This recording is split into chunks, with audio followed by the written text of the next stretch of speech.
tu joues avec ta vie, oh, car tu joues avec ton âme, oh, quand tu joues avec ton âme, oh, quand Satan descendra sur terre, disant qu'il n'y aura plus de guerre, disant toutes ces horreurs.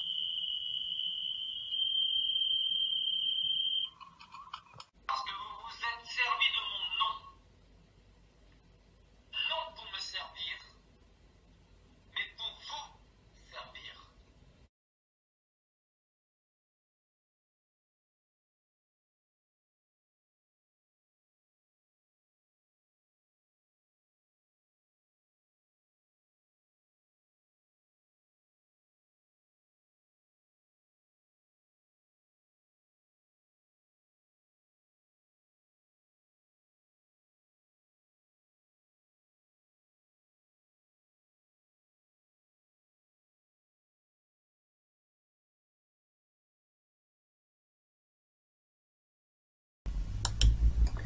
L'Église, est-ce que c'est la quantité ou la qualité? Qu'est-ce que le Seigneur recherche?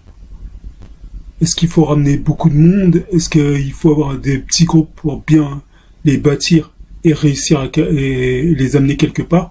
Ou avoir un grand groupe et finalement faire l'économie des hommes? C'est-à-dire que ceux qui s'en sortent, ils s'en sortent, ceux qui s'en sortent pas, ils s'en sortent pas. Luc 17, 22. Les pharisiens demandèrent à Asa quand viendrait le royaume de Ata.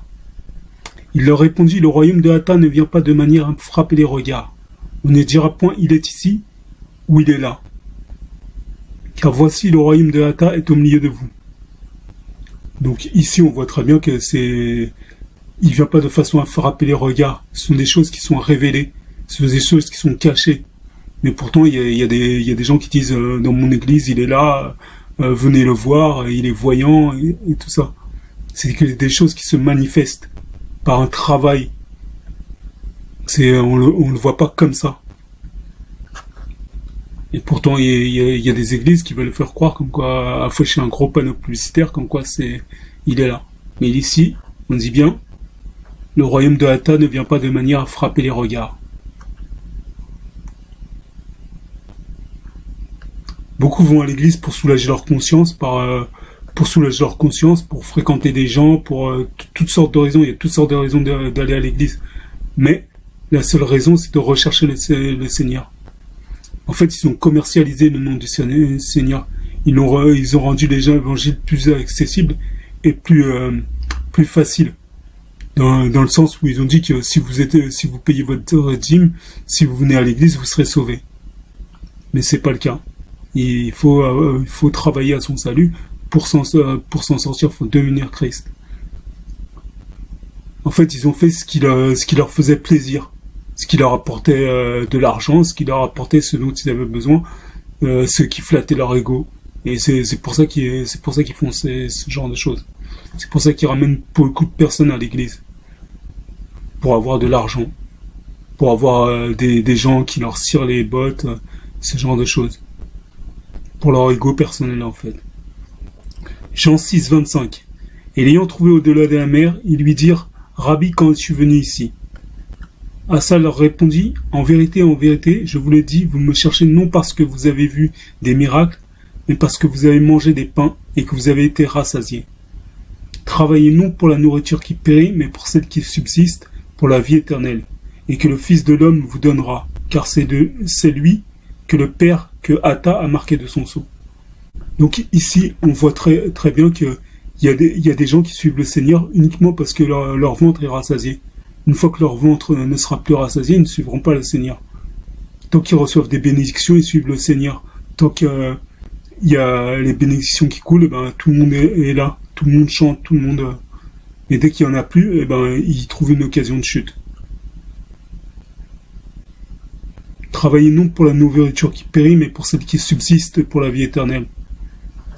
L'église illégale, c'est celle qui travaille pour la nourriture qui périt, pour l'argent, pour la notoriété, pour dire oui, nous sommes une grande église, regardez, il y a du monde et tout ça. Mais l'église qui subsiste pour la vie éternelle, c'est celle qui travaille pour le Seigneur. Parce que c'est Ata qui l'a marqué de son sceau, et qui en a fait la référence, la pierre angulaire. Et c'est à partir de cette pierre angulaire que nous pouvons construire, que nous pouvons bâtir nos vies. Jean 6, 39. Or la volonté de celui qui m'a envoyé, c'est que je ne perde rien de tout ce qu'il m'a donné, mais que je le ressuscite au dernier jour. Ben, ça, c'est l'Église. En fait, elle est censée perdre aucune personne. C'est pour ça qu'en petits groupes, c'est plus facile. Parce que les gens sont bâtis, on est sûr qu'ils arrivent au bout. Mais là, quand il y a 1000 personnes, être sûr de ne perdre personne en route, c'est quasiment impossible. Même Moïse en a perdu en route. Comment pouvez-vous prétendre bâtir Christ dans la vie de centaines et de milliers de personnes? Considérez comment il est difficile de faire d'une personne un enfant de Yahweh. Ça prend des années et des années pour vraiment qu'il ait crucifié la chair, pour vraiment qu'il suive le Seigneur, qu'il ait une communion constante et fraternelle avec le Seigneur, pour que vraiment il s'habitue, qu'il ait sa relation intime avec le Seigneur. Ça prend des années et des années. Et alors sur 1000 personnes, il faudrait des siècles et des siècles entiers pour vraiment les bâtir, pour vraiment qu'ils soient prêts pour le royaume des cieux. Ces personnes de plus rentrent à l'église sans être baptisées. Or l'église n'est pas un moulin. C'est pas n'importe qui peut venir, qui peut rentrer, qui peut sortir. On doit savoir qui vous êtes, ce que vous venez chercher là, si c'est vraiment le Seigneur que vous venez chercher, ou c'est autre chose. On doit savoir quelles sont vos intentions, qui vous êtes, quelle est votre dimension en Christ, où vous en êtes spirituellement. La foule attire la foule et amène le meilleur comme le pire. Nous venons tous d'un arrière-plan différent, Babylone et son péché. Donc s'il n'y a pas de règles de vie, de culture, de limites, de cadre juridique dans lequel se retrouvent les personnes pour pouvoir évoluer, en Christ, c'est le désordre. Dans toutes les organisations, il y a des lois, il y a des codes, il y a des règlements intérieurs, sauf dans l'église. Dans l'église, on arrive comme ça, on fait tout et n'importe quoi, et on respecte pas le cahier des charges qui est édité par le Seigneur. On respecte pas la Bible, on respecte pas les principes, on joue avec la Bible. Et ça, c'est pas possible. Il faut respecter, c'est un endroit d'ordre. Il faut respecter le cadre juridique établi par le Père. Vous ne pouvez pas faire n'importe quoi dans l'église. On peut pas s'amuser à raconter ce qu'on veut. La parole ne s'interprète pas. C'est par révélation. L'amour, c'est quelque chose qu'on doit apprendre. Beaucoup de gens viennent à l'église sans savoir ce que c'est.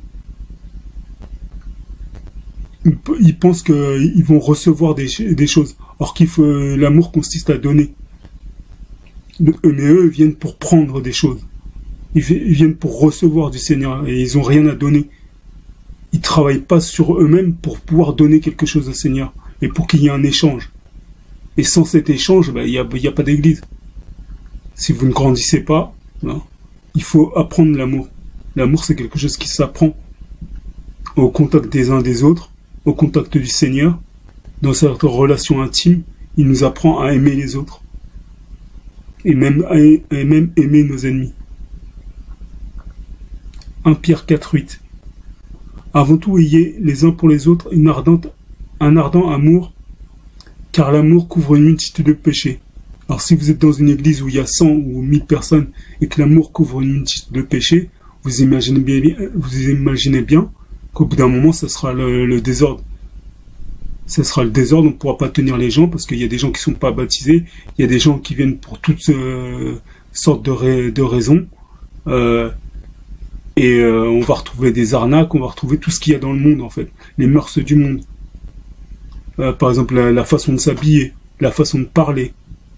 S'il n'y a pas vraiment un cadre, ça va direct les mœurs du monde vont nous rattraper. On retrouve des magouilles, des faux semblants, ce genre de choses. L'église, ce n'est pas le paraître, mais le devenir. On devient Christ. Ce n'est plus moi qui vis, c'est Christ qui vit en moi. Il faut qu'il croisse et que je diminue. C'est s'effacer pour laisser le Christ vivre en nous et se manifester. Avoir la foi, c'est avoir une relation intime et personnelle avec Yahweh. Une interaction divine qui produit du fruit et transforme votre vie. C'est déjà c'est déjà quelque chose d'individuel. Et c'est la somme des individualités qui crée l'Église. Parce que chacun apporte sa petite pierre à l'édifice et ça bâtit quelque chose à l'arrivée. Mais s'il n'y a pas ce travail des uns et des autres, eh ben, il n'y a pas de synergie. Et sans cette synergie, eh ben, on ne voit pas le Christ. L'église que Yahushua voulait bâtir, c'est celle qui se trouve dans Ephésiens 4:11 et 1 Corinthiens 12:28. Premièrement les apôtres, secondement les prophètes, troisièmement les docteurs et les pasteurs. Ça n'a jamais été les pasteurs qui devaient diriger toute l'église. Ils doivent diriger l'église sous la responsabilité des apôtres et des prophètes. Parce que le pasteur n'a pas la vision des choses, c'est le prophète qui l'a. La vision de qui doit être bâti. Le comment de bâtir, c'est l'apôtre. C'est l'apôtre qui détermine la vérité présente. Sans déterminer quelle est la vérité présente et la vision du Seigneur de ce qui doit être bâti dans le peuple, on va nulle part.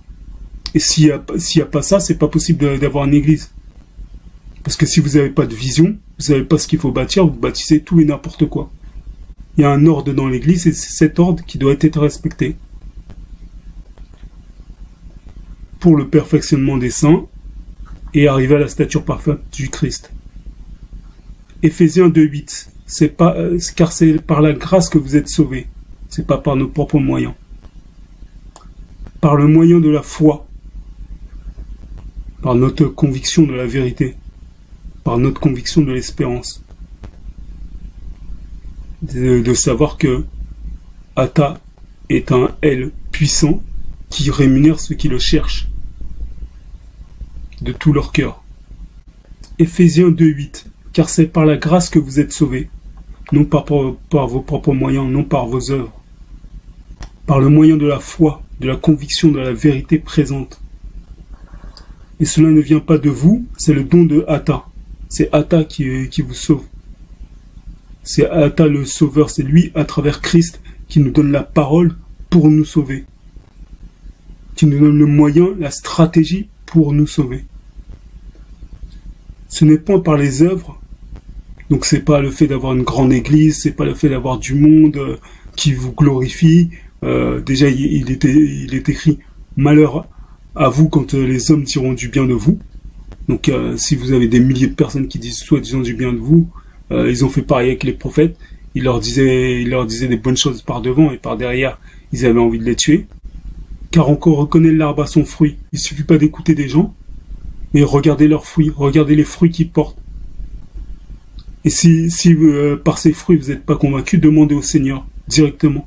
Et lui vous dira si c'est quelqu'un qui l'a appelé ou pas. Nous devons être productifs et non oisifs ou stériles. La productivité est une obligation et un ordre du Seigneur. On n'est pas là simplement pour chanter, pour avoir la joie du Seigneur, pour avoir la Shekinah ou je ne sais quoi. On a quelque chose, on a un travail à faire sur nous-mêmes pour pouvoir arriver à la stature parfaite du Christ. Il y a un objectif à atteindre. On n'est pas là pour être oisif ou stérile, on n'est pas là pour passer le temps, on n'est pas là pour se réunir entre gens de la même ethnie, pour faire un club social ou je ne sais quoi, mais pour produire Christ, pour grandir en Christ. Et la productivité, c'est un ordre divin, comme on va le voir dans Jean 15:1. Je suis le vrai cep et mon père est le vigneron. Tout sarment qui est en moi et qui ne porte pas de fruit, il le retranche, et tout sarment qui porte du fruit, il l'émonde afin qu'il porte encore plus de fruits. Donc là c'est clair. Le sarment qui ne porte pas de fruits, il sert à rien. Il sert à rien. Si au bout du sarment il n'y a pas de fruits, c'est simplement une branche. Et elle sert à rien, on la coupe et on la jette. Tout ce que le Seigneur fait a un but. Maintenant, si le sarment, si le disciple, il produit rien, il produit pas de fruits, on le jette au feu parce qu'il sert à rien. Il a aucune utilité. Et dans le royaume des cieux, tout le monde a une utilité. Il n'y a personne qui est au chômage. On voit ici qu'il y a une obligation de résultat. On ne vient pas à l'église pour faire ce que l'on veut. Ce n'est pas un club de vacances, un lieu de copinage, ce n'est pas un lieu de désordre ou un rassemblement ethnique. On vient pour chercher le Seigneur. C'est cette recherche du Seigneur, cette quête du Seigneur qui transforme nos vies et qui nous amène à la stature parfaite du Christ. Qui nous donne de remplir le contrat. On ne vient pas à l'église pour se marier, avoir du travail, une belle maison, de l'argent, une voiture ou que sais-je. On vient pour rechercher le Seigneur. On vient pour le connaître, pour le rencontrer, recevoir son conseil pour bâtir nos vies. Car nous sommes son ouvrage ayant été créé en Yahushua pour de bonnes œuvres, que Atta a préparées d'avance afin que nous les pratiquions. Il nous faut porter de bons fruits pour le royaume. Il nous faut porter de bons fruits pour le royaume et amener quelque chose. On a un travail à faire, on a une mission à accomplir. On ne doit pas rester oisif ou stérile. Il y a des bonnes œuvres que le Père a préparées d'avance et c'est ces bonnes œuvres qui nous garantissent l'accès au ciel. Et il faut pratiquer ces bonnes œuvres. Ces bonnes œuvres, c'est la sanctification. C'est écouter le Seigneur pour savoir ce qu'il veut pour notre vie, pour savoir ce qu'on doit faire.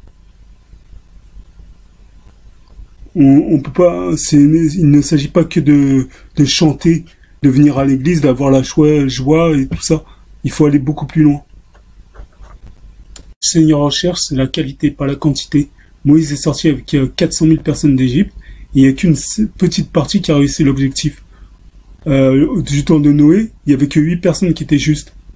8 personnes parmi des milliers. Sodome et Gomorrhe, il n'y avait qu'une personne qui était juste. Et ça a été ça tout le long. Au temps d'Élie. Même s'il en restait beaucoup d'autres leaders que le Seigneur s'était réservé, mais beaucoup avaient flanché.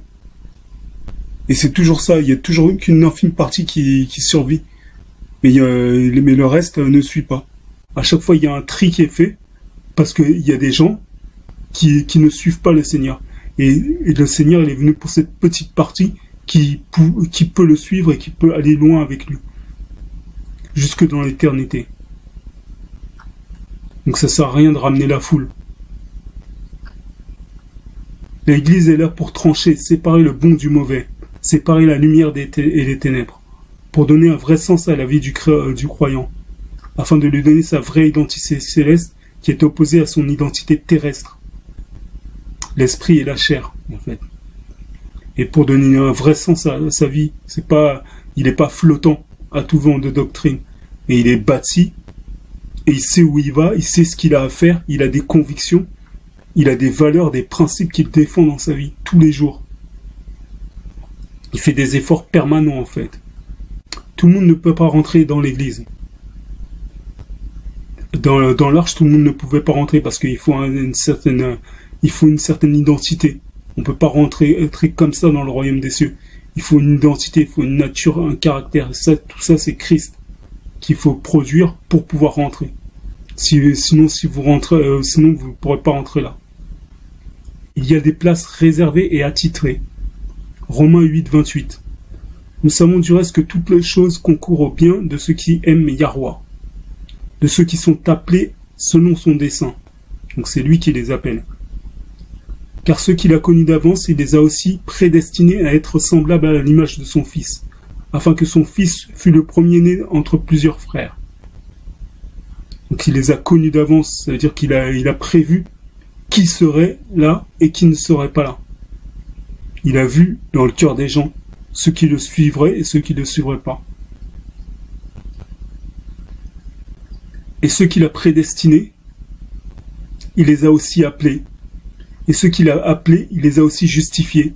Et ceux qu'il a justifiés, il les a aussi glorifiés. Donc c'est pas n'importe qui vient dans l'église. Il y a ceux qui sont appelés, connus d'avance et prédestinés. Et c'est ceux-là qui suivront jusqu'à la fin. Les autres, ils vont venir, mais créer des problèmes. Asa a formé seulement 12 apôtres pour bâtir son église. Et le monde a changé. Il n'a pas cherché la foule, le nombre, à être une superstar. Il aurait pu aller dans le monde des païens, faire des miracles, et le plus grand prédicateur qu'il ait jamais eu, avoir la plus grande église qui existait. Et il n'a pas regardé à ça. Il aurait pu avoir tous les biens matériels que tout le monde pense, hein, et être adoré, mais il a refusé ça. Quand le diable lui a proposé, il a refusé. C'est pas pour ça qu'il était venu. Il était venu pour réconcilier l'homme avec son créateur. Et c'est ce qu'il a fait. Il a renoncé à être lui pour représenter le Père. Il aurait pu aller chez les païens et faire des miracles et être le plus grand prédicateur, être riche, avoir beaucoup de biens matériels, mais il a renoncé à tout ça pour faire la volonté de Hata. Et déjà parmi ses 12 disciples, qui étaient tous juifs, avec la même religion et les mêmes modes de pensée, la même culture, il y avait un traître. Pourtant, ils étaient plus susceptibles de s'entendre et de fonctionner ensemble que aujourd'hui. Mais déjà, là, il y avait un traître. Donc, imaginez sur des églises de 100 ou de 1000 personnes, qui sont tous d'origines différentes, de cultures différentes, de mentalités, de pensées, de comportements différents. On n'a pas eu les mêmes péchés d'abord. Donc, si tout ça, c'est pas réglé avant de rentrer à l'église, quand vous rentrez, vous amenez des péchés dans l'église et vous amenez le désordre. En réalité, beaucoup d'appelés, peu d'élus, comme il est dit dans Matthieu 22, 14. Car il y a beaucoup d'appelés, mais peu d'élus. Matthieu 7, 13. Entrez par la porte étroite. Car large est la porte, spacieux est le chemin qui mène à la perdition. Il y en a beaucoup qui rentrent par là. C'est les églises, les méga-churches, où il y a 1 millier de personnes, beaucoup de rentrent pour être sauvés, avec de bonnes intentions, et ils croient que parce qu'il y a la foule, ils sont sauvés. C'est pas du tout ça. C'est pas parce qu'il y a la foule, les gens se rassemblent pour tout et n'importe quoi aujourd'hui, donc c'est pas la foule qui garantit la vérité. Mais étroite est la porte, resserrez le chemin qui mène à la vie, et il y en a peu qui les trouvent. Parce que cette porte-là, il faut avoir une vraie identité, il faut avoir renoncé à soi-même, il faut avoir pris sa croix, il faut avoir subi des persécutions, il faut avoir subi des tribulations pour y rentrer. Faut avoir produit des œuvres. C'est-à-dire que quand la personne arrive vers cette porte, on voit déjà on voit déjà ses œuvres, on voit déjà qu'elle a souffert pour l'évangile. Gardez-vous des faux prophètes, ils viennent à vous en vêtements de brebis, mais au-dedans ce sont des loups ravisseurs. Ils ont l'air beaux comme ça devant l'estrade, grands pasteurs et pasteurs intel et tout ça, mais en dedans ce sont des loups ravisseurs. Ils ne disent pas tout sur ce qu'ils traversent, sur ce qu'ils sont vraiment. Ils cachent beaucoup de choses. Vous les reconnaîtrez à leurs fruits. Cueille-t-on des raisins sur des épines ou des figues sur des chardons? Tout bon arbre porte de bons fruits, mais le mauvais arbre porte de mauvais fruits. Encore une fois, ça pour les reconnaître, il faut interroger le Seigneur. Et lui, il vous dira. Un bon arbre ne peut porter de mauvais fruits, ni un mauvais arbre porter de bons fruits. Tout arbre qui ne porte pas de bons fruits est coupé et jeté au feu. C'est donc à leurs fruits que vous les reconnaîtrez. Ceux qui me disent « Seigneur, Seigneur » n'entreront pas tous dans le royaume des cieux, mais celui seul qui fait la volonté de mon Père qui est dans les cieux. Là, on voit aussi qu'il y a une obligation de résultat, de productivité, parce qu'on dit « Tout arbre qui ne porte pas de bons fruits est coupé et jeté au feu ». Là, c'est bien clair. Donc vous ne pourrez pas dire « Je ne savais pas ». Ceux qui me disent « Seigneur, Seigneur » n'entreront pas tous dans le royaume des cieux. Mais celui-là seul qui fait la volonté de mon Père qui est dans les cieux. La volonté du Père, c'est que nous soyons sanctifiés et que nous ayons vaincu le péché pour pouvoir rentrer. À celui qui vaincra, je donnerai la couronne de vie. Plusieurs me diront ce jour-là « Seigneur, Seigneur, n'avons-nous pas prophétisé par ton nom? N'avons-nous pas chassé des démons par ton nom? Et n'avons-nous pas fait beaucoup de miracles par ton nom ?» Alors je leur dirai ouvertement, je ne vous ai jamais connu. Retirez-vous de moi, vous qui commettez l'iniquité. Là c'est clair, il dit retirez-vous de moi, vous qui avez prophétisé en mon nom, qui avez tout ça, mais vous avez fait tout ça pour votre orgueil, parce que ça vous amenait du monde, ça vous amenait des richesses, ça vous donnait une identité, et vous vous êtes servi en fait de mon nom. Comme vous avez trouvé ce qui dans mon nom, une force pour pouvoir bâtir ce qui vous intéressait, vous avez fait ce que vous vouliez. Et vous ne me ressemblez pas. Comme vous ne me ressemblez pas, vous ne pouvez pas être là où je suis. On ne peut pas passer l'éternité avec des gens avec qui on ne s'entend pas. Ce serait le désordre. C'est les gens qui se ressemblent, qui ont les mêmes valeurs, les mêmes principes, qui se retrouvent au même endroit. Si des gens qui font la guerre, ils se retrouvent jamais au même endroit. Au bout d'un moment, ils bâtissent un mur où ils se séparent. En réalité, vous vous êtes servi du nom du Seigneur.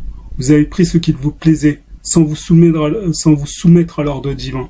L'ordre divin qui est dans Éphésiens 4:11 et 1 Corinthiens 12:28. Premièrement, les apôtres qui bâtissent le comment, les prophètes qui disent où et quand on doit bâtir, les docteurs qui retracent l'enseignement dans la Bible et les pasteurs qui gèrent les ressources apostoliques.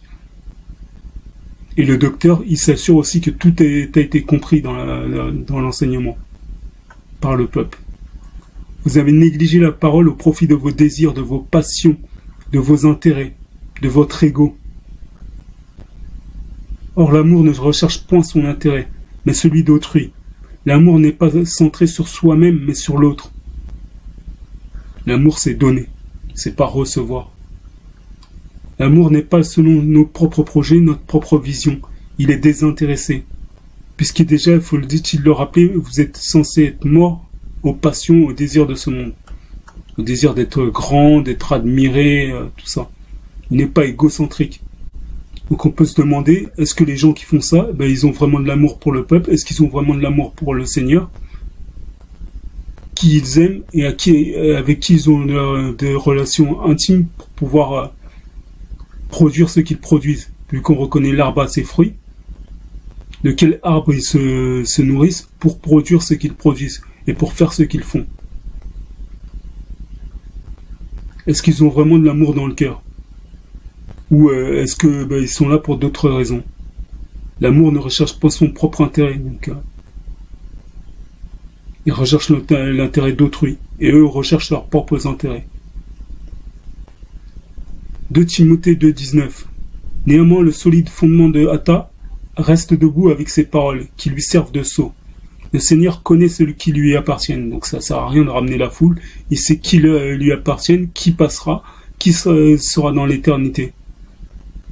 Donc il me vaut faire un tri intelligent et sélectif dès le départ pour prendre ceux qui sont vraiment intéressés et peut-être aller chercher 2 ou 3 personnes en plus que le Seigneur indique que de ramener la foule.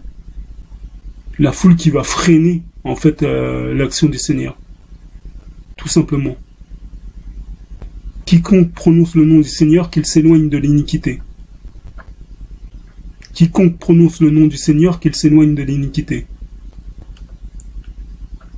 Jean 1:12. Mais à tous ceux qui l'ont reçu, à ceux qui croient en son nom, elle a donné le pouvoir de devenir enfants de Yahweh, lesquels sont nés non du sang, ni de la volonté de la chair, ni de la volonté de l'homme, mais de Yahweh, pour un but bien précis. Le but, c'est de retourner à l'image et à la ressemblance du Père. Et c'est ça, tout le processus de l'Église, c'est ça, de retourner à l'image et à la ressemblance du Père. Sans ça, il n'y a pas d'éternité. C'est l'enfer. Matthieu 15:24. Il répondit, je n'ai été envoyé qu'aux brebis perdues de la maison d'Israël. Donc déjà, il parlait en parabole quand il était là, et il disait déjà qu'il était envoyé que pour les brebis perdues de la maison d'Israël, pas pour les autres. Parce qu'il sait que les autres, ils n'ont pas ce cœur pour payer le prix de la foi. Matthieu 18:19. Je vous dis encore que si 2 d'entre vous s'accordent sur la terre pour demander une chose quelconque, elle leur sera accordée par mon Père qui est dans les cieux. Car là où 2 ou 3 sont assemblés en mon nom, je suis au milieu d'eux. Donc s'il suffit juste de 2 ou 3 pour qu'il y ait la présence du Seigneur et que nous soyons exaucés, il est inutile de se rassembler à 100 ou 1000 dans une salle. S'il faut 2 personnes pour être exaucés, ça sert à rien. Hein. C'est donc autant être 2 ou 3 et bien s'entendre qu'être des milliers et être dans le désordre. L'église, ce sont des églises de maison et ça a toujours été ça. C'était des petits groupes de 2-3 personnes qui se réunissaient et qui bâtissaient Christ en eux. Ça n'a jamais été des millions, ça n'a jamais été la foule. Même de son temps, Christ critiquait la foule. Il disait, vous me suivez parce que vous avez mangé des pains.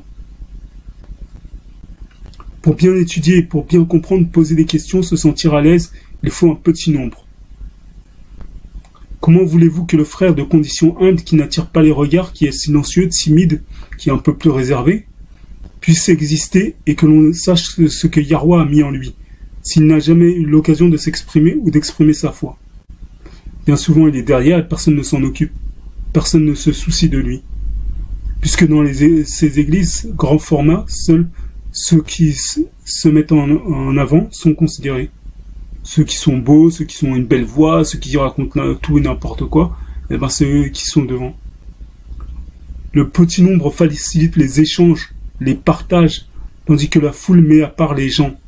Elle les divise, elle crée des clans dans l'église. Les gens qui vont s'entendre bien vont se retrouver ensemble, au détriment des autres. On va les laisser à part. Ils vont vivre la chose entre eux. S'amuser entre eux, prier entre eux, rigoler entre eux, au détriment des autres qui sont là à l'église et qui tirent une tête. Donc personne ne fait attention. Et c'est eux qui ont besoin de plus d'amour. Mais ils en reçoivent pas.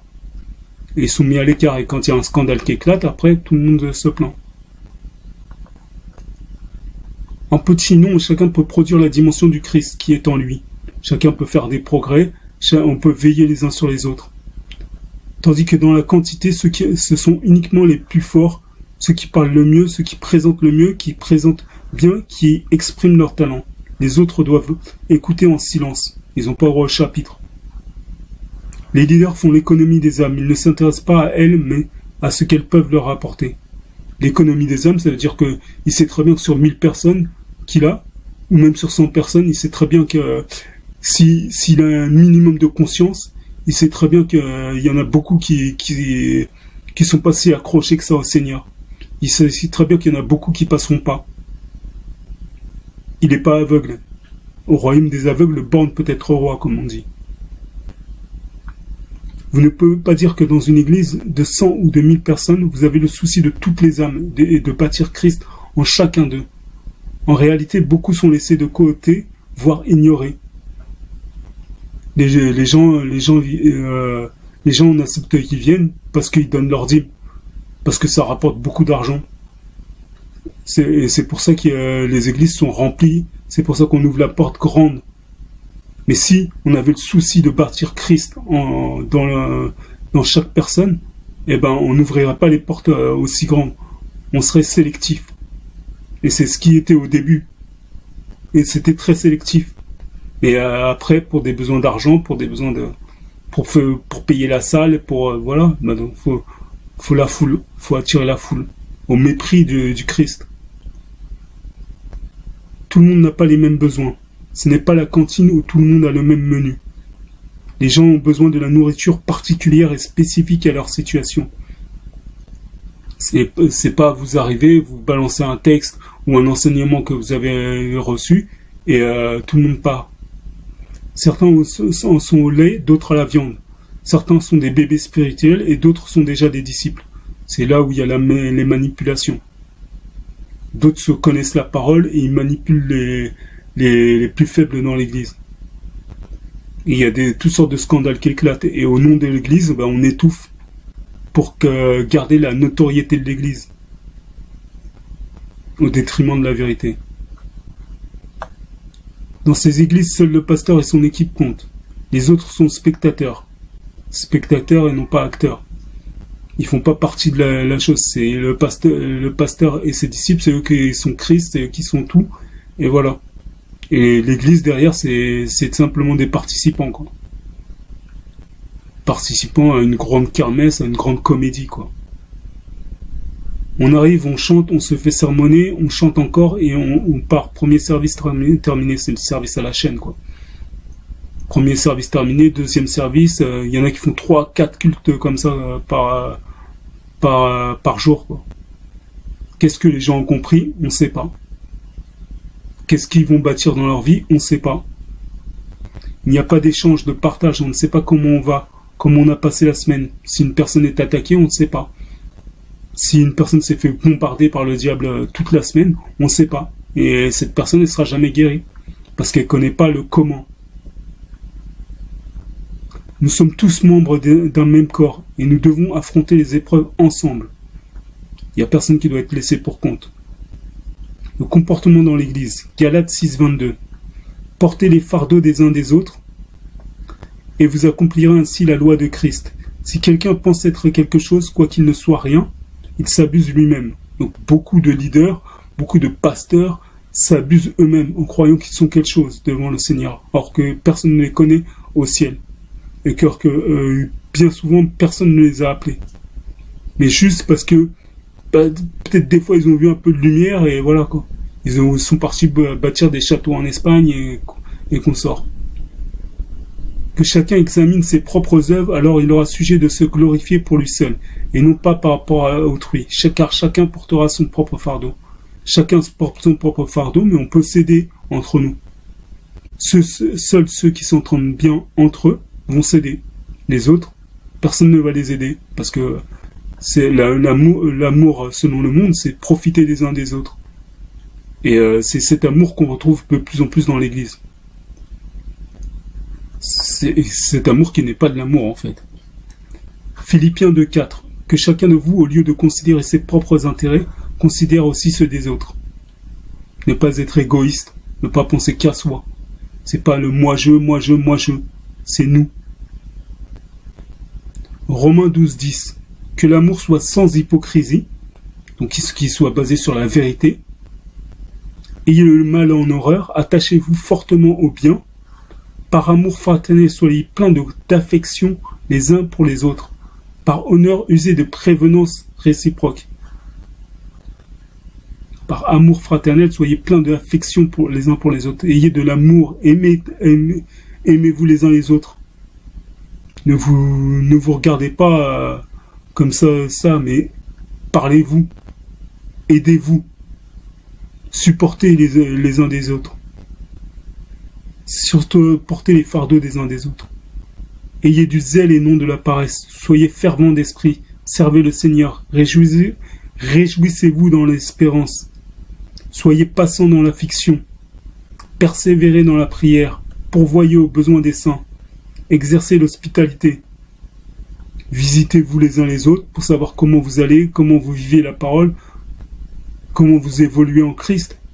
S'il y a un problème, qu'on puisse le régler, quoi. Éphésiens 4,32. Soyez bons les uns envers les autres.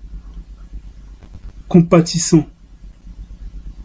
Vous pardonnez réciproquement comme Atta vous a pardonné en Christ. Il suffit pas d'être pardonné et commencer à critiquer les autres. Soyez bons les uns envers les autres. Hébreux 12,14. Recherchez la paix avec tous et la sanctification sans laquelle personne ne verra le Seigneur.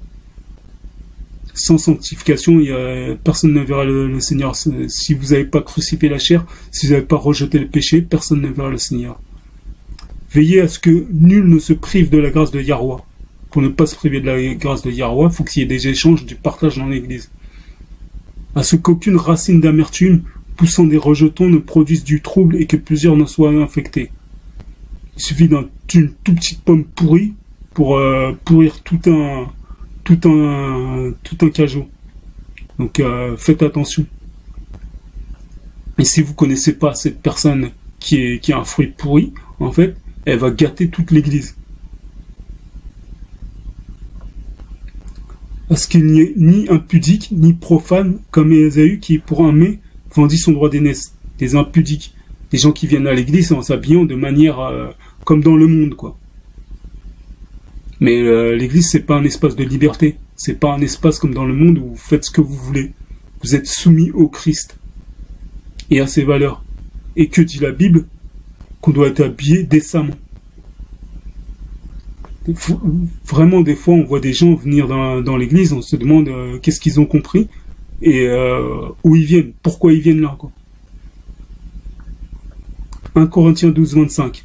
Mais bien plutôt, les membres du corps qui paraissent être les plus faibles sont nécessaires. Et ceux que nous estimons être les moins honorables du corps, nous les entourons d'un plus grand honneur, afin qu'il y ait un équilibre. Ainsi, nos membres les moins honnêtes reçoivent le plus d'honneur, tandis que ceux qui sont honnêtes n'en ont pas besoin. En fait, dans les églises, c'est le contraire. C'est les gens qui sont les gens qui sont plus mauvais qui sont valorisés, en fait. Tandis que ceux qui sont honnêtes n'en ont pas besoin. Atta a disposé le corps de manière à donner plus d'honneur à ceux qui en manquaient, afin qu'il n'y ait pas de division dans le corps, mais que les membres aient également soin des uns des autres. Si vous avez un même corps, mais que vous avez une jambe qui est plus faible, c'est à la droite de compenser. C'est à la jambe droite de compenser. Si elle ne compense pas, vous allez tomber. Et si un membre souffre, tous les membres souffrent avec lui. Si un membre est honoré, tous les membres se réjouissent avec lui. Et c'est pas ce qu'on voit dans l'Église. Certains se réjouissent pendant que d'autres sont malheureux. On ne s'intéresse pas aux gens. On va pas plus loin que le bout de son nez, en fait. On n'a pas le cœur à aller vers les autres, à aller parler avec les autres, à donner de l'amour aux autres. En conclusion, nous remarquons ici que le Seigneur recherche des personnes bien spécifiques, des gens qui sont prêts à payer le prix de la foi, celui que lui-même a payé. Comme tout le monde ne peut pas le payer, il est inutile de remplir des salles et des salles. Le Seigneur sait, encore une fois, ceux qui lui appartiennent, ceux qui payeront le prix. L'Église est un lieu de travail en vue de devenir Christ. Ce n'est pas un lieu de folklore. Des fois, on voit des églises où il y a des spots de boîte de nuit, il y a des danseurs, il y a tout ça. Au bout d'un moment, ça n'a plus rien à voir avec l'évangile, quoi. On crée une ambiance pour ramener du monde, et c'est cette ambiance qui attire du monde, quoi. Et on fait tout et n'importe quoi, en fait. Mais ça, c'est plus l'église du Seigneur. Il y a des limites à toute chose. Il y a une obligation de productivité, de grandir, de changer, de tout communier avec Christ et de lui ressembler, de devenir Christ. Ce n'est plus moi qui vis, c'est Christ qui vit en moi. Ce n'est ni le nombre, ni la façon de prêcher, ni la grandeur de la pièce, ni même le leader qui fait une grande église. Le pape habite au Vatican, pourtant cette église est illégale.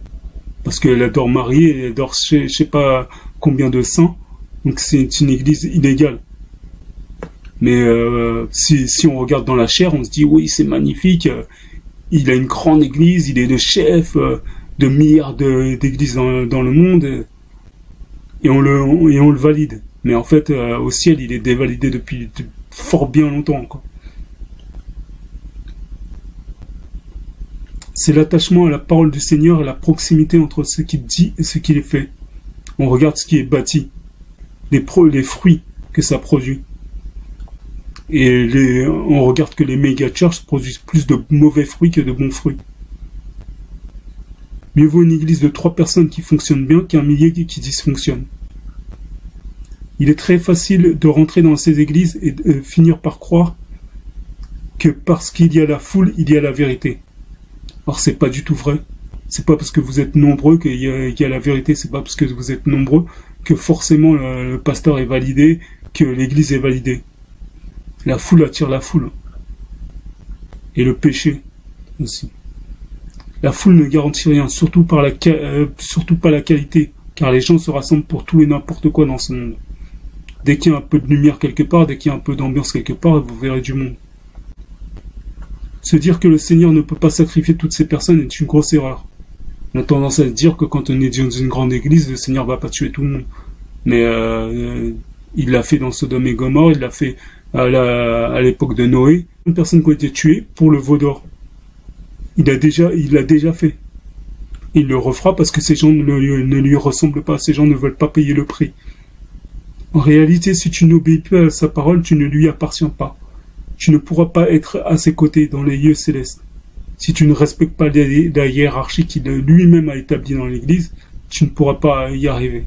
Tu ne pourras pas être purifié, tu ne pourras pas être sanctifié et atteindre la stature parfaite du Christ qui te garantit d'être dans les lieux célestes.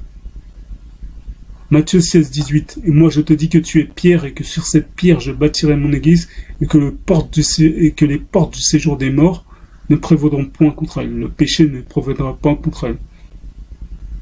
C'est une église sans tache et sans ride et sans tache que le Seigneur recherche. Pas la quantité mais la qualité.